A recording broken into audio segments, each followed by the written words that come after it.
shakadan waxay dhacday taariikhdu markay ahayd 2006 weliba bilahan oo kale November dhamaadkeeda ilaa iyo December bilowgeeda.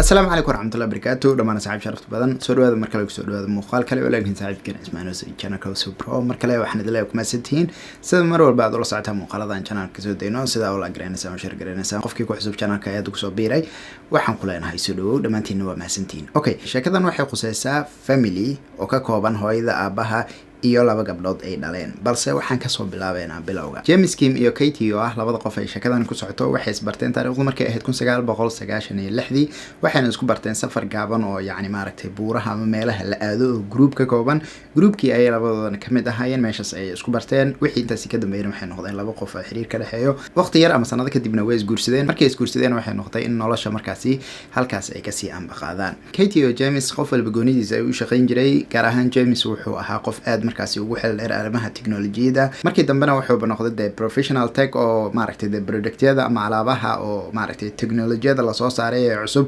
review ku sameeyo. Sanad kadib markaa James iyo Katie family ahaan way dhismeen oo waxay dhaleen gabar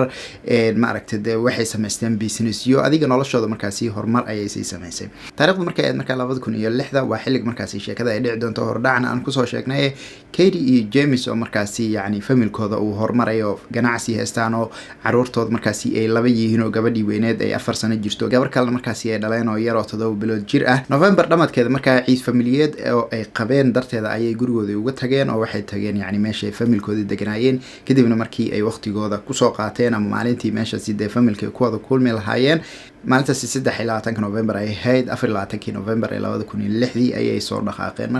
markii ay soo dhaqaaqeen de waxa jawigu ahaa markaasi mid qabooba sida haddaba uu yahay oo kale.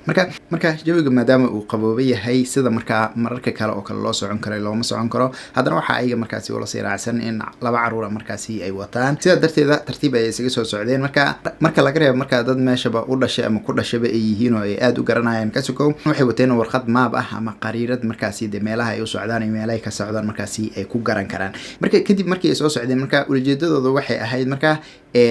asxaab ay leedahay xaaska inay soo maraan oo maaragtay meesha xogaa yar waqti ay ku soo qaataan ay mar dhow is arkin kadib markii ay gurigii ama asxaabtii ay soo mareen meesha ay joogeen ilaa 3 saacadood iyo bar waqti ay meesha ku qaateen markii ay soo baxeen de waxay noqotay markaasi inay gurigooda soo aadaan xilligaasi marka waa galab oo kale. haddana markii ay meesha ka soo baxayeen intaysan soo bixin ayaa haddana xaaskii waxay soo jeedisay oo tiri yacni inta aan gurigeena hal mar aan wada aadi lahayn yacni safarka maadaama uu nagu dheeraan karo ka waran haddii yacni meel dhexe oo maaragtay de hotel oo kale oo maaragtay de qurux badan oo yacni dalxiisayaasha ay tagaan meeshaas oo kale haddii aan hal habeen oo reservation oo kale aan ku samaysano maaragtay de aan sii buugareysano meesha aan sii joogno oo subaxiina aan ka tagno macnaha safarkeena inta hal mid oo dheer uu noqon lahaa in aan maaragtay de safarka aan ku dhaxnasano. Okay yiri isna markaa fikrigii uu ku qaatay sidii ay ku soo baxeen meesha markaa waxay u jirtaa يعني kala bar oo kale meesha uu gurigooda jiro ama meesha ay degan yihiin way soo socdeen adiga ilaa 3 saac iyo bar oo kale waqti markii ay soo socdeen ayay waxay dareemeen markaa meesha oo xilliyadaas oo kale ama 3 saac ay ku joogi lahaayeen inaysan joogin xitaa meel u dhow markaas aysan joogin. markaas ayay dareemeen markaa ama inay jid qalad ay soo mareen ama inay wax si yihiin adiga xaaladda markaas inaysan toosneen ayadoo ay sidaas tahay oo meesha ay ku jiraan markaa wali ma jiro qof xaaladda serious ama yacni inay dhib badan tahay u qaatay oo yacni qof walba caadi u ka dhigtay taasna markaa waxay adiga gabadha maadaama ay soo daashay xaaska iyo ilmaha xoogaa yar markaa inay indha gududsi ay sameeyaan ama ay seexdaan. marka saacad oo kale meelahaasi kadib markii ay xaaskii soo naaxday ayay indhaha waxay ku kala furtay ninkii oo naxsan oo steerinka ku dhigan oo yacni xaaladan markaasi ay xun tahay baraf badan uu da'ayo. markaas waxay tiri yacni sidee wax u jiraan xaaladda caadi ma ahan miya. markaas waxay tiri dhinac u leexo ma laaban karnaa haddii aan hore u socon karin yacni waxyaabo badan isku dardartay oo isagana wuxuu yiri waan isku day inaan laabto laakiin ma laaban karo wadadana waa ciriiri haddana waa buur yacni qaabka maaragtay de inaan sidan u socono ma ahana xitaa meel space oo lagu laaban karo markaasi ma jirto. adiga fikrad iyo waxba isku dardarsadeen markaas waxay yiraahdeen bal gadaal aan u saarno adiga yacni sidiisa aan ku socono. marka gaarigii inta dhinacay ka fureen wadadana de ayago inay ka dhacaan ka baqanayo de maadaama de barafkan markaasi uu ka dhigayo gaariga inuu taraaraxo oo kale ayaa maaragtay de sidii ayay adiga ilaa isaacad markaasi gaariga gadaal intay ugu soo wadeen marba ugu soo sikinayeen ay waxay ku imaadeen laba wado. markaas ayaa haddana waxay kala garan waayeen labadan wada haddana teemarna ma midii aan ku nimid ayaan ku laabanaa oo haddana aan siinayso 3 saacadood iyo bar kale inaan kaliya meeshii aan ka nimaanay aan ku laabano mise midaan kale aan ka baxnaa. marka waxay isku raaceen midaan kale aan ka baxno midii kale ayay ka baxeen oo isla hayeen yani toobi ama yani wada dhinac ka dhow oo kale jara si aad meeshaad u tagtaan wadadaas ayaa laakiin waxay ku noqotay wadadii halaaga wadadaas markaa waxaa la sheegay kaliya inay furan tahay ama la mari jiray saamarka oo markaa weliba ay maraan xitaa gawaarida oo taayirada waaweyn oo tartame iyo waxyaabahaas oo kale markay sameynayaan maba ahayn wada caadi loogu talagalay normally waxay ahayd wadadaasi markaas inay xirnaato oo ay blogaraysanaato laba alwaax oo dhaadheer markaasi ay yaalaan laakiin waxaa la yidhi waqtiyo yar ka hor ayaa markaasi waxaa jirtay hagaajin wadadaasi la sameynayay qoladii gashay hagaajinaysa ayaa markaasi way ilaabeen inay maaragtay markaasi ay kusoo tiiriyaan alwaaxyaashii iyo wixii oo dadka ka celin lahaa markaasi inay gudaha u galaan sidaas ayaana waxaa la yidhi gudaha ku galeen waxay gaareen markaa heer uusan gaarigii socon karinoo dee yacni gaariga dhanba barfaa qabsaday markaa cagihiiba markaa ma dhaqaajin kareenba sababtoo ah barafyada waaweyn oo kale markay da-aan waa dhulka in la nadiifiyaayo barafkii laga qaada haddii kale gaariga maba ku socon karo dadka meeshii ay ku talagalsanaayeen in habeenkii 8 ama 2 saac habeenimo oo kale ay tagaan meeshii ay u socdeen xilligaas meeshaas ay joogaan iska daba wareeg kadib waxaa la marayaa 2 habeenimo markaas ayaa waxaa dhacday inuu roob yimaado meeshuu barafka ka da-ay roob ayaa yimid marka banaanka ay fiirshaan oo kalena waxay u muuqatay markaa xoogaa yar biyihii oo roobka inay qaadayaan barafkii markaas ayaa waxay yidhaahdeen okay waan iska seexanaynaa hadda meeshaan iska joogaynaa gaarigan maaragtay dee kulaylka aan shidanaynaa gaariga ma daminayno siday rajadu tahay dee markii aan soo kacno barafkan oo dhan waxaa qaadi doona markaasi roobka imaaday kadib markaasaan tartiibkeena aan u wada raadsan doonaa balse markii ay seexdeen kadib oo ay soo kaceen waxaa dhacday in xaaladda tiiba ay fiicnaato maaragtay dee ay gaarto -30 degree barafkii ayaa markaa intii kasii daray oo waxaaba xitaa gaarigooda dusha ka fuulay oo qariyaba xitaa baraf kadib waxay isku dayeen inay telefoon u wacdaan meesha ay joogaan internet ma leh telefoon ma leh waxba ma lahan marka yacni wax connection ah ama communication ay heli kareen ma jirto kadibna markay arkeen telefoon iyo waxba inaysan heli karin hoonkii oo gaariga ayay yeershaan way qeelshaan yacni wax oo u imaanay haba yaraatee ma aysan jirin shanqarta oo waxay dareemayaan kaliya baashan oo qabobaha ku dhex nool oo ag imaanaysa markii ay qeelshaanba wax kale markaa ma aysan helin shukulaato iyo cunto iyo waxyaabo yaryar oo meesha u saarnaayay oo ay wada cunaan saas ay ku joogaan darteeda haddana waxaa la soo gaaray yacni maalin axad maalinta ay soo baxeenna waa galab oo waxay ahayd jimca waxay yidhahdeen markaa maadaama maalin axad ay tahay waxaa laga yaabaa maalinta isniinta oo shaqadii waxaas ay bilaabanayso in dadkii meesha ka shaqaynaya haddii ay yimaadaan oo kale wadadaana laga soo wardooni doone balaan iska sugno maalintii ay sugeen haddana sidoo kale waxba ma lahan cuntadooda way sii dhammaanaysaa gaarigii shidaalka markaasi adiga uu isa sii goosanayaayo maadaama uu iska shidan yahay gaariga oo maaragtay markaasi isku kululeynayaan xitaa markaa waxay tagtay aa layidhi markaa xaaskii Katie ahayd in gabadhii yaree 7 bilood jirka ay nuujinaysay naaska ka sokow xitaa in oo gabadhii kale oo 4 jirka ahayd xitaa inay nuujiso sababtoo ah cuntadii iyo caanihii wax walba waa ay sii goosanayeen adiga haddana waxaa lasii gaaray isniintii qofna uma imaan wax walba oo ay haysteen way sii dhammaanayaan way sii dabargo-ayaan markii dambe waxayba soo gaartay heer waxba aysan haysanin marka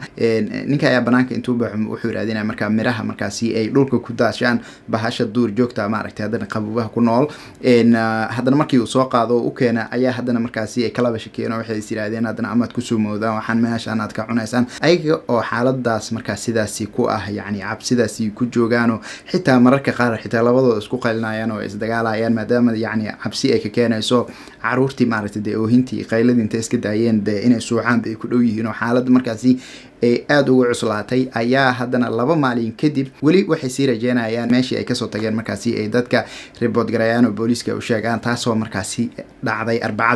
arbacadii ayaa waxaa la yidhi markaa booliiska waxaa loo sheegay inay dadkaasi ay maqan yihiin oo la la-yahay sidii ayaa markaasi raadin loogu bilaabay marka adiga ilaa ay khamiistii jimcihii meelahaasi markii haddana ay sii joogeen oo xaaladooda haddana aad ay usii xun tahay ninka ayaa u adkeysan waaya layidhi inuu xaaladaasi uu ku jiro welibana aan ka tagay oo sheekadiisa ninkaas weliba aad iyo aadna loogu sheego la yiri in caruurtiisa markaasi uu aad u jeclaa qof walba runtii ama aabaha ama waalid ama hooyaha ayaa caruurtiisa jecel haddana ninkaasi yacni taariikhdiisa marka laga sheekeynayo waxaa la yidhi xitaa marka arrimo business aad kala hadlayso caruurtiisa ay agtiisa joogaan yacni sheekada xitaa kuma dhamaystirayo wuxuu iska aadi jiray la yidhi inuu ayaga la ciyaaro xitaa mararka qaar waxa uu ku weyn jiray shaqadiisa marka xaaladda markii ay sidaasi tagtay ayaa ninkii waxa uu go-aansaday oo uu yidhi maapka ayaan waxaan ka fiirshay uu yidhi magaalo noo jirto adiga 5 kilomitir meelahaasi magaaladaas ayaan lug ku tagi doonaa uu yidhi magaaladaas markii aan ku tagana meeshaas ayaa dee maaragtay dee badbaadaan ka heli doonaa. Markii hore gabadhi way ka diiday dee markii dambena maadaama aysan lahayn maaragtay dee il kale mise rajo kale ayay sidii Cagajiid markaasi ugu fasaxday. Sidii ayuu ku baxay ninkii caruurtii isagoo dee aad uga xun xaaladda sidii ay tahay, balse isla rajo ayaa ka horeysa ayuu sidii ku baxay. Markii uu baxay kadibna 2 maalin kadib ayaa markaasi waxaa dhacday in oo dee helicopter oo kor marayso oo dadkii raadinayso inay maaragtay markaasi ay aragto saanta maraadka yacni ninkii. kadibna saantii ayay helicoptertii soo raacday. markii ay soo raacdina waxay aragtay yacni gaarigan oo xitaa 4 taayir ay ka gubeen oo maaragtay dee qiic ay ku shideen ayagoo maaragtay dee badbaado ay ku raadinayaan waxba markaasi aysan meesha ku haysanin. helicoptertii ayaa markaasi intay u tagtay waxay tiri yacni waan isku dadwacanayna u kaadiye. helicopter kale ayaa yimaaday, dadkii ayaa sidii lagu soo badbaashay yacni xaaskii Katie ahayd iyo sidoo kale labadeeda gabdhood oo maaragtay dee dandari iyo gaajo wax walba ay ka muuqdaan, balse shape ahaan wax kale aysan soo gaarin. kadibna Katie waxay islahayd yacni ninkaaga ayaa ka dambeeyo isaga ayaa maaragtay dee gargaarkan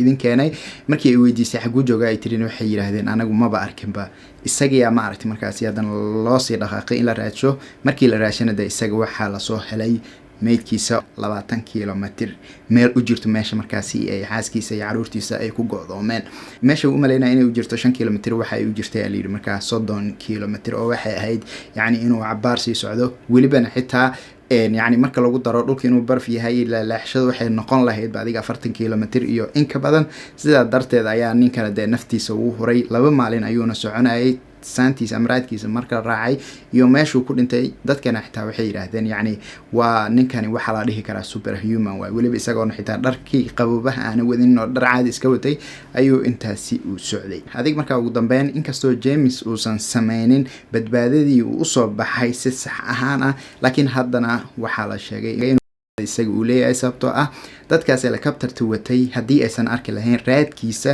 si ay u soo raacaan ay ku yimaadaan meesha uu ka tagay ma aysan heli lahayn familkiisan meesha ku go'doonsan. marka sheekadan ugu dambeyn muhiimadeedu ay tahay haddii adiga aad tahay yacni qof family haddii aad tahay kaligaaba xiliyadan oo kale hadda aan ku jirno oo kale haddii aad ku sugan tahay ama aad degan tahay meel uu baraf ka da'o ayna tahay markaasi inaad safarto iska jir safarada aad qaadayso iyo meelaha aad aadayso iyo sida aad u baxayso. sheekada intaas ku soo gabagabeynayna dhamaantiin waa maasantiin inta muuqaalkan aad daawatan insha Allah. inta muuqaalkan aan kulmi doono waxaan idinkaga tagayaa nabad.